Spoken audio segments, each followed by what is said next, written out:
मेरे दो भाइयों की एक दुल्हन, ये राज जानकर आपके भी होश उड़ जाएंगे। बहारपुर की सच्ची कहानी।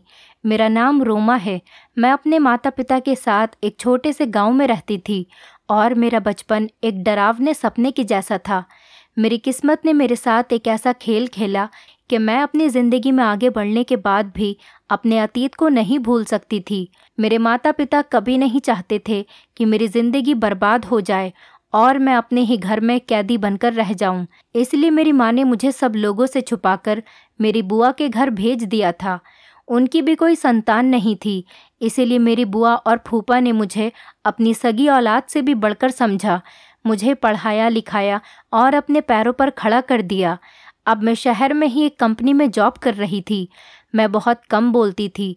मुझे लोगों से ज़्यादा घुलना मिलना पसंद नहीं था। मैं सुबह को अपनी जॉब के लिए जाती और शाम को घर वापस आती थी। घर वापस आने के बाद मेरी बुआ मुझे खाना खिलाती और मेरे लिए चाय बनाती थी। फिर हम दोनों बातें करने लगते और बातें करते करते कब समय निकल जाता हमें पता ही नहीं चलता था। फिर फूफा के ऑफिस से घर आने का टाइम हो जाता। वो भी जब ऑफिस से घर आते तो मेरे लिए कुछ न कुछ लेकर ज़रूर आते थे। लेकिन मुझे जब भी अपने अतीत की याद आती तो मेरे पैरों तले से ज़मीन निकल जाती थी। लेकिन बुआ और फूफा की मोहब्बत ने मुझे अपने अतीत को भूलने पर मजबूर कर दिया था। अब मैं अपनी ज़िंदगी में आगे बढ़ने लगी थी। एक दिन हमारी कंपनी में एक नया मैनेजर आया। वो बहुत ज़्यादा हैंडसम और स्मार्ट था। ऑफिस की सारी लड़कियां उसके आगे पीछे घूमती रहती थीं, लेकिन वो किसी को भी नज़र उठाकर नहीं देखता था। एक दिन मुझे किसी काम से उस मैनेजर के केबिन में जाना पड़ा। मैंने दरवाज़ा खटखटाया। उन्होंने कहा, कौन है? अंदर आ जाइए प्लीज़।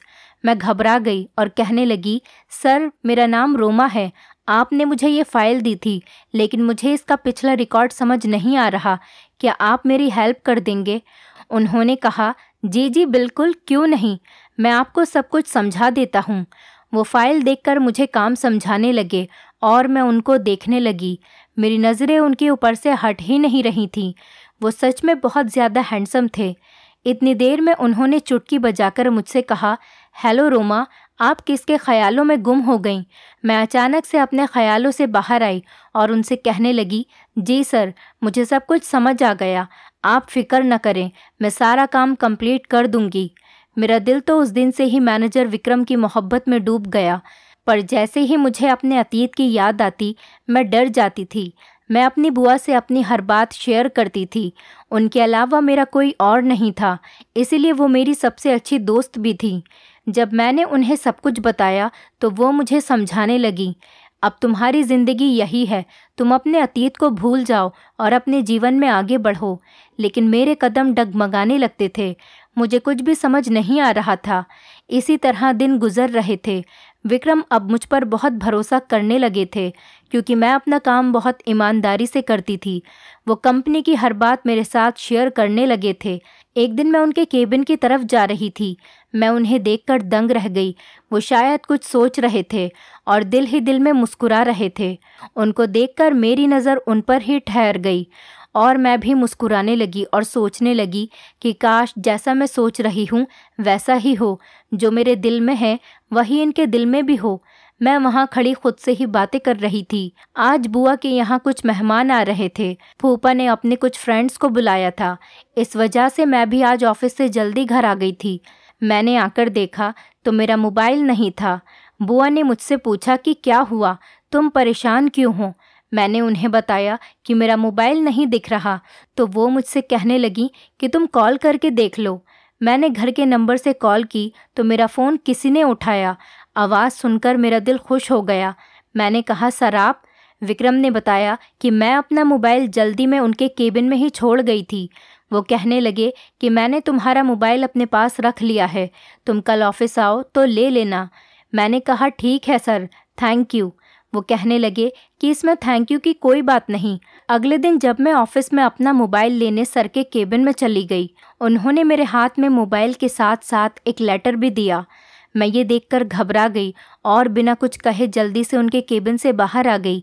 बाहर आने के बाद मैं अपने काम में लग गई और सोचने लगी कि पता नहीं इस लेटर में क्या है जो उन्होंने मुझे दिया है। जैसे तैसे शाम हुई और जब मैं ऑफिस से घर आई तो मैंने कमरे में आकर वो लेटर पढ़ा। उसको पढ़ने के बाद तो मेरे पसीने छूटने लगे। मैं बहुत ज़्यादा घबरा गई थी। लेटर में तो विक्रम ने अपनी मोहब्बत का इजहार किया था। एक तरफ मुझे खुशी हो रही थी कि जैसा मैंने सोचा था वैसा ही हो रहा था, विक्रम भी मुझे पसंद करते थे, और दूसरी तरफ मुझे अपने अतीत का डर भी था। इतनी देर में बुआ वहाँ आ गईं। उन्होंने मेरे चेहरे पर परेशानी देख ली। वो मुझसे पूछने लगी, रोमा क्या हुआ, तुम कुछ दिनों से परेशान लग रही हो। मैंने उन्हें बताया कि विक्रम ने मुझे शादी के लिए प्रपोज किया है। तो वो हंसने लगी और कहने लगी कि इतनी सी बात है तो तुम घबरा क्यों रही हो। मैंने अपनी लड़खड़ाती हुई ज़बान से कहा, आपको तो पता है कि मैं शादी कैसे। उन्होंने मेरी बात बीच में ही काट दी और कहने लगी, भगवान ने तुम्हारी किस्मत खोल दी है। इतने अच्छे लड़के का रिश्ता तुम्हारे पास आया है और तुम इनकार कर रही हो। मैं तुम्हारे फूफा से बात करूंगी, वो ज़रूर इस रिश्ते के लिए मान जाएंगे। ये कहकर वो वहाँ से चली गईं। लेकिन मुझे कुछ समझ नहीं आ रहा था। एक तरफ तो मैं खुद इस बात का इंतज़ार कर रही थी कि विक्रम भी मुझे पसंद करता हो, और अब जब सब कुछ मेरी सोच के अनुसार हो रहा था तो मेरा दिल मानने को तैयार ही नहीं था। कुछ दिनों बाद विक्रम मेरा हाथ मांगने मेरे घर पर आए। उन्होंने खुद फूफा से हमारी शादी की बात की। कहने लगे कि मैं बहुत शर्मिंदा हूँ कि मुझे खुद अपनी शादी की बात करने के लिए आना पड़ा, लेकिन मैं मजबूर हूँ क्योंकि मेरे माता पिता यहाँ नहीं रहते। बुआ और फूफा को तो विक्रम इतना पसंद आया कि उन्होंने फ़ौरन शादी के लिए हाँ कर दी। लेकिन मेरे दिल में अभी भी कहीं ना कहीं एक डर छुपा हुआ था, जिस वजह से मैंने शादी के लिए मना कर दिया। लेकिन बुआ और फूफा ने मेरी कोई बात नहीं सुनी और मुझे समझाकर इस रिश्ते के लिए तैयार कर लिया। अब घर में शादी की शहनाइयाँ बज रही थीं, लेकिन मेरा दिल काँप रहा था। मैं सोच रही थी कि कहीं मेरा अतीत विक्रम के सामने आ गया तो। खैर, मैं भी शादी की चहल पहल में खो गई और अपनी मोहब्बत को अपनी किस्मत में लिखा देखकर सब कुछ भूल गई। विक्रम की मोहब्बत ने मेरे अतीत को भुला दिया था। हमारी शादी की तारीख तय हो गई। मेरी और विक्रम की इस तरह अचानक शादी हो जाएगी मैंने कभी सोचा भी नहीं था। देखते ही देखते मेरी शादी का दिन आ गया और मैं दुल्हन बनकर विक्रम के साथ उसके घर पर आ गई। यहाँ सब कुछ मेरे सपने के जैसा था। इतने बड़े घर की मैं अकेली मालकिन थी। घर की सारी जिम्मेदारियाँ मुझ पर ही थीं। अब मुझे विक्रम के घर को संभालना था। विक्रम भी मुझ पर आंख बंद करके भरोसा करते थे। शादी की रात ही मैंने विक्रम से एक वादा लिया था और विक्रम ने भी अपनी सच्ची मोहब्बत के साथ ही आखिरी हद तक इस वादे को निभाया। मैं सोच भी नहीं सकती थी कि मेरी ज़िंदगी में एक ऐसा भी मोड़ आएगा कि विक्रम और मेरी मोहब्बत कमज़ोर पड़ जाएगी। विक्रम और मैं अपनी ज़िंदगी में बहुत खुश थे। एक रात जब हम खाना खा रहे थे तो विक्रम ने मुझसे कहा, रोमा, कंपनी की तरफ से मुझे 2 महीने की छुट्टी मिली है। हम कहीं घूमने चलते हैं। बताओ तुम कहाँ जाना पसंद करोगी। ये बात सुनकर मुझे बहुत खुशी हुई थी। मैंने कहा, विक्रम, आप सच कह रहे हैं? उन्होंने कहा, हाँ हाँ बिल्कुल। मैंने कहा, तो ठीक है, फिर हम आपके माता पिता के पास चलते हैं। मैं आज तक उनसे नहीं मिली। ये बात सुनकर विक्रम बहुत ज़्यादा खुश हुए। कहने लगे कि तुमने तो मेरा दिल जीत लिया। उन्होंने मुझे बताया कि वो गांव में रहते हैं और वो बहुत अच्छे हैं। मुझे पढ़ने लिखने का बहुत शौक़ था, इसीलिए उन्होंने बचपन में ही मुझे पढ़ने के लिए शहर भेज दिया था। मुझे भी बहुत समय हो गया उनसे मिले हुए, लेकिन मेरी उनसे फ़ोन पर बात होती रहती है। हमारी शादी के बारे में भी मैंने उन्हें फ़ोन पर ही बताया था और वो सुनकर बहुत खुश हुए और अब वो हम दोनों को देखकर बहुत खुश हो जाएंगे। मैंने पैकिंग करनी शुरू कर दी और विक्रम ने ट्रेन के टिकट करा ली। अगले दिन जब मैं उठी तो किसी ने दरवाज़ा खटखटाया। मैंने जाकर दरवाज़ा खोला तो बाहर एक आदमी खड़ा था। उसने मुझसे कहा कि ये टिकट हैं, विक्रम सर ने भेजी हैं। मैंने उससे टिकट ली और अंदर आ गई। जब मैंने वो टिकट देखी तो मेरी आंखें फटी की फटी रह गईं। मैं बहुत ज़्यादा घबराने लगी। इतनी देर में विक्रम आ गए। वो मुझे देखकर बोले कि रोमा, कहाँ गुम हो गईं? सब ठीक तो है? मैंने उनसे कहा कि हाँ, सब कुछ ठीक है। मैं अपने चेहरे से पसीना साफ करते हुए उनसे बोली, विक्रम, हम कुछ दिनों बाद नहीं चल सकते। अभी मेरी तबीयत कुछ ठीक नहीं लग रही। विक्रम मेरे लिए परेशान हो गए और मुझसे कहने लगे कि चलो हम डॉक्टर के चलते हैं। मैंने कहा कि नहीं, बस थोड़ी सी थकान महसूस हो रही है, आराम करूंगी तो ठीक हो जाऊंगी।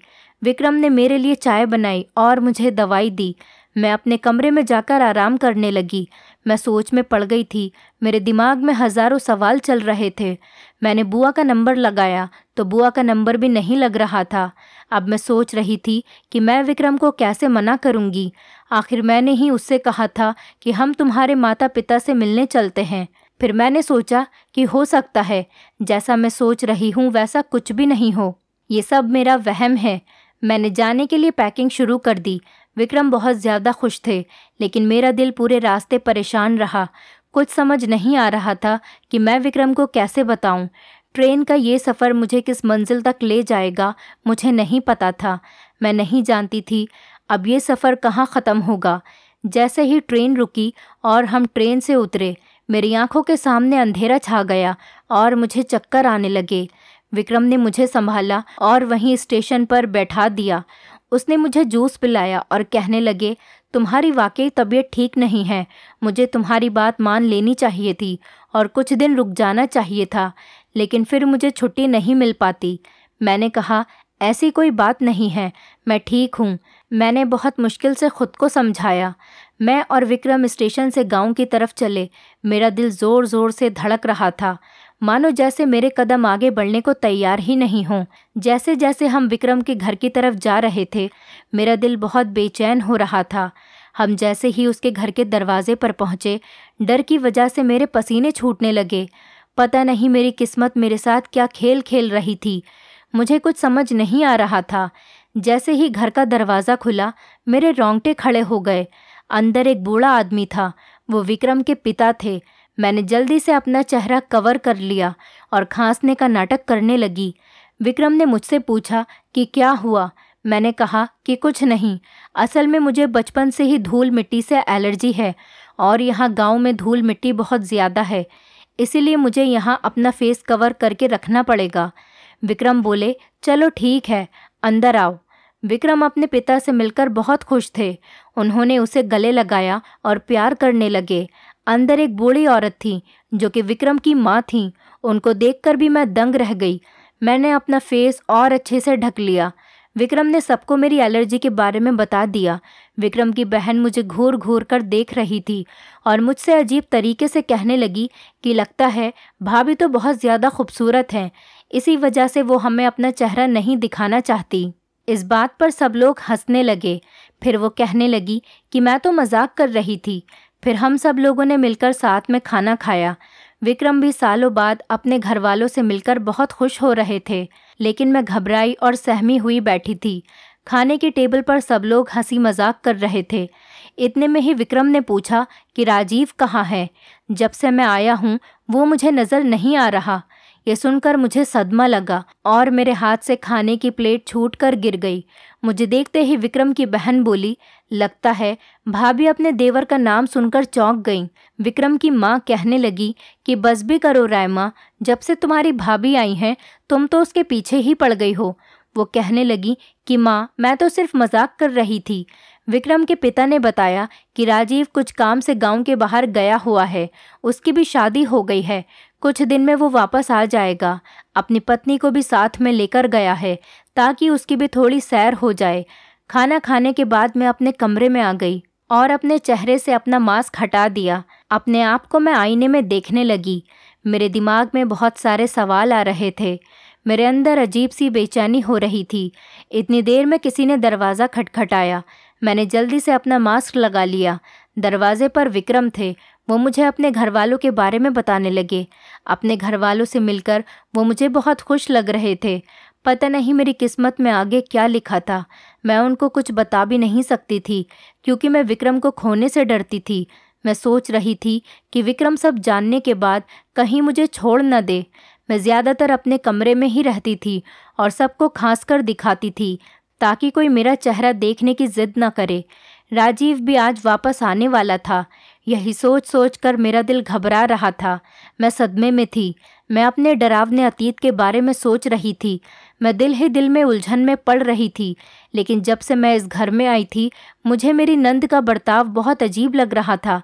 वो हमेशा ही मुझसे कुछ न कुछ कहती रहती थी और फिर मजाक का बहाना बना लेती। जब राजीव के आने का समय हुआ तो मैं बुखार का बहाना बनाकर अपने कमरे में कंबल ओढ़ कर लेट गई। सब लोग बहुत खुश थे। राजीव और उसकी पत्नी घर आ गए थे। वो सबसे मिले। विक्रम ने उसे मेरे बारे में बताया। वो और उसकी पत्नी मेरे कमरे में आए, लेकिन मैं कंबल ओढ़े लेटी रही और सोने का नाटक करने लगी। विक्रम ने कहा, इसकी तबीयत बहुत ज़्यादा ख़राब है, कल ही मैं इसे डॉक्टर के पास लेकर जाऊंगा। राजीव ने कहा कि कोई बात नहीं, आप भाभी को आराम करने दें, हम भाभी से बाद में मिलेंगे। जैसे तैसे मैं अपने चेहरे पर मास्क लगाकर यहाँ रह रही थी, लेकिन राजीव के सामने आने से मुझे डर लगता था। जब वो घर में नहीं होता था तो मैं अपना फेस कवर करके सब घरवालों के साथ रहती थी, लेकिन उसके आने से पहले ही मैं अपने कमरे में चली जाती। एक रोज़ मैं अपने कमरे में बैठी अपनी ज़िंदगी के ख़तरनाक अतीत के बारे में सोच रही थी और दूसरी तरफ मैं सोच रही थी कि राजीव की बीवी कितनी खूबसूरत है और आदत की भी बहुत अच्छी है। अचानक मेरी नंद मेरे कमरे में आ गई। मैंने जल्दी से अपना चेहरा छुपाया और खांसने लगी। वो कहने लगी कि आपको डर है, राजीव भाई की पत्नी आपसे ज़्यादा खूबसूरत हैं, इसीलिए शायद आप अपना चेहरा नहीं दिखाती। पता नहीं वो मुझसे इस तरीके की बातें क्यों करती रहती थी। मैंने उसे कहा कि नहीं, ऐसी कोई बात नहीं है, कुछ दिन में मेरी दवाई का कोर्स कंप्लीट हो जाएगा और मेरी एलर्जी ख़त्म हो जाएगी, फिर मैं अपना फेस कवर करना बंद कर दूंगी। फ़िलहाल तो मैंने उसे ये बात कहकर टाल दिया था, लेकिन उसकी बातों ने मुझे सोच में डाल दिया था। मैं सोच रही थी कि उसे मेरी सच्चाई तो पता नहीं चल गई। इतने में विक्रम आ गए और मुझसे पूछने लगे, तुम्हारी तबीयत अब कैसी है? मैंने कहा कि अब तो ठीक है, बस कुछ दिन की बात है, फिर मेरी एलर्जी ठीक हो जाएगी। वो मुझसे बहुत ज़्यादा मोहब्बत करते थे, इसीलिए मेरी हर बात आंख बंद करके मान लेते थे। एक दिन विक्रम मुझसे कहने लगे, राजीव मुझसे शिकायत कर रहा था, कह रहा था तुम बहुत अजीब हो, अपनी पत्नी को अपने भाई से अभी तक नहीं मिलवाया। उनकी ये बात सुनकर तो मैं और ज़्यादा डरने लगी थी। मैंने बुआ का नंबर लगाया, लेकिन उनका नंबर नहीं लग रहा और मैं बहुत ज़्यादा परेशान थी। मेरे अतीत का यूँ अचानक मेरे सामने आ जाना किस्मत का कौन सा खेल था, मेरी समझ में नहीं आ रहा था।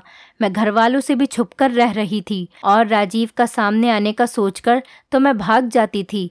मेरा दिल ज़ोर से धड़कने लगता था। तब क्या हो जाएगा नहीं जानती थी। पता नहीं किस्मत ने क्यों मुझे फिर यहाँ लाकर इस घर में खड़ा कर दिया था। और दूसरी तरफ मेरी नंद रायमा मेरे पीछे ही पड़ गई थी। मुझसे अजीबोगरीब सवाल करती रहती। वो मेरी सच्चाई सबके सामने लाना चाहती थी, या फिर मेरे बारे में सब कुछ जानती थी, या जानबूझकर वो मुझे परेशान करती थी। एक दिन राजीव ने मेरा दरवाज़ा खटखटाया। मुझसे कहने लगा कि भाभी, मैं अंदर आ जाऊं? मैं एकदम घबरा गई और सोचने लगी कि पता नहीं अब मेरे साथ क्या होने वाला है। मुझे पसीना आने लगा। मैं जल्दी से पीछे के दरवाजे से बाहर आ गई। मैंने विक्रम से फ़ोन करके कह दिया, मैं डॉक्टर के पास आई हूँ। आज तो जैसे तैसे मैंने खुद को बचा लिया था। अब मुझे कैसे भी करके इस घर से दूर जाना था। ऐसा लग रहा था जैसे मेरा अतीत मेरे आने वाली ज़िंदगी का हिस्सा बनने वाला है। अब मैं गुमसुम और चुपचाप रहने लगी थी। मैं विक्रम से कहती थी कि प्लीज़ यहाँ से वापस चलें, यहाँ मेरा दम घुटने लगा है, यहाँ मेरी तबीयत ठीक नहीं रहती, यहाँ पर मुझे बहुत ज़्यादा बेचैनी होती है, मेरा दिल नहीं लगता यहाँ पर। मैं बहुत ज़्यादा परेशान थी। विक्रम ये देखकर घबरा गए। सालों बाद कैसे मैं अपने होश खो बैठी थी। मैं बहुत मुश्किल से अपने आप को संभाल रही थी। एक दिन अचानक ही मेरे सामने राजीव आ गया। वो मुझे देखते ही घूरने लगा, लेकिन मैंने अपना फेस कवर किया हुआ था। कुछ देर तक तो वो मुझे ऐसे ही देखता रहा। फिर उसने मेरी तबीयत का पूछा। मैंने बस हाँ में सिर हिला दिया, तो वो भी वहाँ से बिना कुछ कहे चला गया। मैंने जल्दी से अपना सामान पैक किया और विक्रम को बिना कुछ बताए वहाँ से जाने लगी। जैसे ही मैं दरवाजे पर पहुँची तो मेरी नंद ने मेरा हाथ पकड़कर मुझे घर के अंदर ले लिया। मैं नज़रें और सर झुकाए खड़ी थी। घर के बाकी लोग भी वहीं पर थे। ऐसा लग रहा था कि मैं एक मुजरिम हूँ।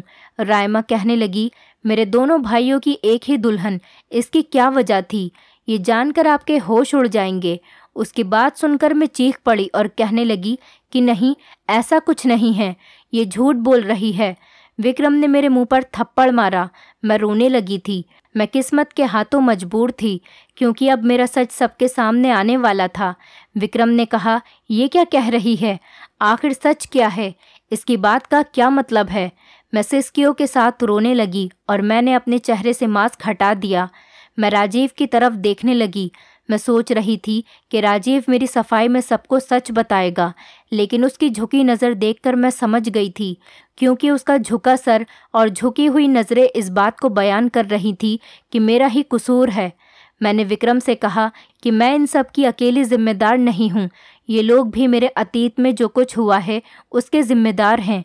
वो कहने लगा कि तुम्हारा क्या मतलब है? ये सब क्या कह रही हो? आखिर ये सब कुछ चल क्या रहा है? कोई मुझे सच बताएगा? वो एकदम से गुस्से में चीख पड़ा। मैं ज़ोर ज़ोर से रोने लगी और सबके आगे हाथ जोड़कर कहने लगी कि प्लीज़ आप मेरी शादी को बचा लो। मेरी गलती सिर्फ इतनी सी है कि मैंने अपने अतीत को भूलकर आगे की ज़िंदगी में कदम रखा और विक्रम से शादी कर ली। मुझे रोता बिलखता हुआ देखकर मेरी सास को मेरे ऊपर तरस आ गया। वो मेरे पास आई और मुझे गले लगाकर दिलासा देने लगी और विक्रम को मेरी सास सारा सच बताने लगी और कहने लगी कि ये लड़की सच कह रही है। सालों पहले जब हमने तुम्हें शहर भेज दिया था, इस गांव में एक अजीब ही दस्तूर था। माता पिता अपने बच्चों की बचपन में ही शादियां कर देते थे। ख़ास करके लड़कियों के माता पिता अपने सर के बोझ को कम करने के लिए अपनी बेटी की शादी बचपन में ही कर देते थे। इस लड़की की और राजीव की बचपन में ही शादी कर दी गई थी, लेकिन जब बच्चे जवान होते थे तो वो इस बचपन की शादी को मानने से इनकार कर दिया करते थे। अगर उनके माता पिता उनसे ज़ोर ज़बरदस्ती करते तो वो तंग आकर घर छोड़कर चले जाते थे या फिर अपनी पत्नी को तलाक दे देते थे। वो बताने लगी कि इसी तरह राजीव और रोमा के साथ भी किस्मत ने यही खेल खेला। इनका भी बचपन बर्बाद हो गया, लेकिन राजीव ने घर से भागकर अपनी पसंद की लड़की से शादी कर ली और ये बेचारी किस्मत की मारी राजीव का इंतज़ार करती रही। गांव वालों ने इसको ताने दे देकर इसका जीना हराम कर रखा था। यहाँ तक इसके खुद के घर वालों ने और रिश्तेदारों ने भी इसका साथ नहीं दिया और ये यहाँ हमारे घर आ गई, लेकिन हमने यहाँ भी इसको चैन से जीने नहीं दिया। और कुछ दिन बाद राजीव ने भी इसको भुला दिया और कहने लगा मेरा इससे कोई रिश्ता नहीं है, और हमने इस लड़की को यहाँ से धक्के देकर निकाल दिया।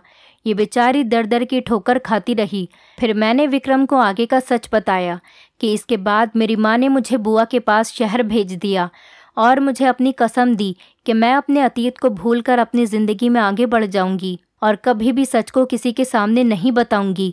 विक्रम कहने लगा कि इतना बड़ा सच तुमने मुझसे छुपाया। ये सब लोग तुम्हारे गुनाहगार हैं, लेकिन तुम मेरे गुनाहगार हो। मैंने तुमसे सच्ची मोहब्बत की और तुमने मुझे कुछ भी बताना ज़रूरी नहीं समझा। और तो और तुम मेरे भाई की पहली पत्नी हो। ये सब कुछ जानकर तुम कैसे मेरे साथ रह सकती थी? तुमने अपने साथ साथ मुझे भी इस पाप का भागीदार बना लिया। जब तुम्हारी पहले शादी हो गई थी तो तुम मुझसे शादी कैसे कर सकती थी? ये सुनकर मैंने राजीव की तरफ देखा। वो चौंकने लगा और बहुत घबरा गया। मेरे और राजीव के अलावा रायमा भी ये सारा सच जानती थी। मैंने रायमा को घूर कर देखा। इतनी देर में राजीव की पत्नी ने उसे ज़ोर से थप्पड़ मारा और कहने लगी कि ये सब चल क्या रहा है? तुमने मुझे धोखा दिया। धोखे से मेरे साथ तुमने शादी की। अब मैं तुम्हें डिवोर्स दे दूंगी। रायमा रोने लगी और कहने लगी कि आप सब लोग मुझे माफ़ कर दें। सारी गलती मेरी है। मैंने शुरू में ही भाभी का चेहरा देख लिया था और उसको पहचान लिया था। मैं उनका सच घर वालों के सामने लाकर उनसे बदला लेना चाहती थी। मैं रायमा को देखने लगी और सोचने लगी कि पता नहीं ये कौन सा सच बताने वाली है। वो कहने लगी कि रोमा का भाई और मैं एक दूसरे से मोहब्बत करते थे और शादी करना चाहते थे, लेकिन राजीव और रोमा की शादी ने सब कुछ बर्बाद करके रख दिया। इन दोनों की वजह से हमारी भी शादी नहीं हो सकी। उसी समय मैंने सोच लिया था कि मैं इससे बदला लेकर रहूंगी। जब मैंने पहली बार इसे देखा तो मेरे दिल में सालों पुरानी नफ़रत जाग गई और मैंने सोच लिया कि मैं इससे बदला लेकर रहूंगी, लेकिन मेरी एक इस गलती से बहुत लोगों की ज़िंदगी बर्बाद हो जाएगी। प्लीज़ आप सब लोग मुझे माफ़ कर दें। वो राजीव पर चिल्लाने लगी और उसे कहने लगी कि राजीव सच बताओ, तुम्हारी और विक्रम की नहीं तो इन दोनों मासूम लड़कियों की ज़िंदगी बर्बाद हो जाएगी। अगर तुमने आज सब कुछ सच नहीं बताया तो सब कुछ बर्बाद हो जाएगा। मेरी नज़र राजीव पर जमी हुई थी।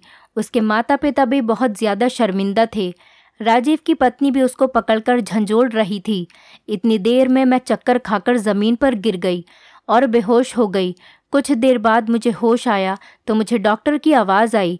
वो सबको बता रही थी कि आप सभी इनका बहुत ज़्यादा ख्याल रखें, ये प्रेग्नेंट हैं। मेरी आँख खुल गई और ये सुनकर तो मेरी हालत और ज़्यादा ख़राब होने लगी। रायमा और विक्रम की माँ मुझे संभालने लगीं। विक्रम भी अपना सर पकड़कर बैठ गया।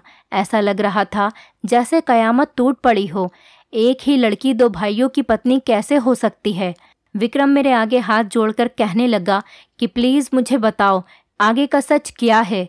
तभी रायमा कहने लगी कि विक्रम भाई, राजीव गुनाहगार है, इसने ही इसके साथ ये सब कुछ किया है और अब ये चुपचाप खड़ा है। विक्रम ने गुस्से में राजीव को जोर से थप्पड़ मारा। राजीव ज़मीन पर गिर गया और विक्रम के पैर पकड़कर माफ़ी मांगने लगा और कहने लगा कि मैं ही रोमा का गुनाहगार हूँ। उसने बताया कि सालों पहले जब मैंने अपनी दूसरी शादी करने का सोचा था, उसी समय मैंने इसको डिवोर्स पेपर भिजवा दिए थे। अब ये मेरी पत्नी नहीं है, ये आपकी पत्नी है और ये बच्चा भी आपका ही है। बस किस्मत ने हमारे साथ ये खेल खेला है। राजीव ने मुझे और रोमा को इस पाप से बचा लिया। राजीव ने मुझसे भी मेरे पैर पकड़कर माफ़ी मांगी और उसके माता पिता ने भी अपनी गलती का एहसास करके मुझसे माफ़ी मांगी। मैं बराबर रो रही थी। विक्रम के दिल में मेरे लिए मोहब्बत जाग गई थी। वो भी जान चुका था कि सब में मेरी कोई गलती नहीं थी। मैंने तो सिर्फ अपनी माँ की कसम की खातिर सब कुछ छुपाया था। मेरा और राजीव के बीच में अब कोई भी रिश्ता बाकी नहीं रहा था। सालों पहले ही मेरी और राजीव की डिवोर्स हो चुकी थी। मैंने भी सबको माफ़ करके अपना दिल साफ कर लिया। राजीव ने अपनी पत्नी से भी माफ़ी मांगी और उसने भी उसे माफ़ कर दिया। अब हम सब अपनी ज़िंदगी में बहुत ज़्यादा खुश थे। कुछ महीनों बाद ही हम सब लोग शहर आ गए। अब हम सब लोग हंसी खुशी रहने लगे थे। मैंने एक बेटी को जन्म दिया था और राजीव के घर में भी एक बेटा पैदा हुआ था। विक्रम के माता पिता को अपनी गलतियों का बहुत ज़्यादा एहसास था, इसीलिए उन्होंने सोचा था कि वो अपने पोता पोती को पढ़ा लिखा कर गाँव के रीति रिवाज से दूर ही रखेंगे और हो सकेगा तो गाँव के इस रीति रिवाज को ख़त्म कर देंगे ताकि आने वाले बच्चों की ज़िंदगियाँ बर्बाद न हो सकें। और ऐसा ही हुआ। विक्रम ने अपने गाँव जाकर सबको बहुत समझाया और इस रिवाज को ख़त्म कर दिया और आने वाली नस्लों की ज़िंदगियों को तबाह होने से बचा लिया। गांव वालों की सोच बदलकर उनको अपने बच्चों की पढ़ाई लिखाई पर ध्यान देने को कहा। जब हमारे बच्चे बड़े हो गए तो हमने अपने बेटे और बेटी को देश से बाहर पढ़ने के लिए भेज दिया। पुराने और दकियानूसी रीति रिवाज इंसान की ज़िंदगी को बर्बाद करके रख देते हैं। हम अपना अतीत कितना भी भूलना चाहें, एक दिन वो हमारे सामने आ ही जाता है, लेकिन किस्मत का लिखा कोई नहीं बदल सकता। दोस्तों, उम्मीद करती हूँ आपको हमारी कहानी पसंद आई होगी। कहानी पसंद आई है तो वीडियो को लाइक करें, चैनल पर नए हैं तो चैनल को सब्सक्राइब करें और हाँ, नोटिफिकेशन बेल को ज़रूर दबाएं ताकि अगली अपडेट सबसे पहले आपको मिले।